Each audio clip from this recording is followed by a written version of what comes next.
讀咧，我覺得喺好多人嘅心目中啦，都係一樣自己做嘅事嚟嘅，即係好似可能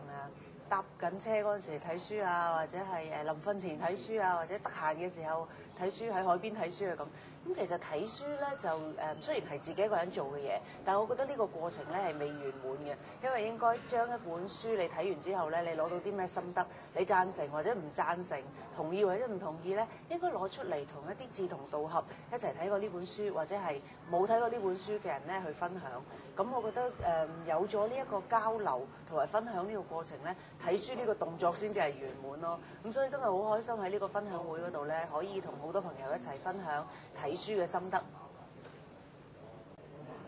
希望大家踴躍咁參加全港閱讀分享比賽。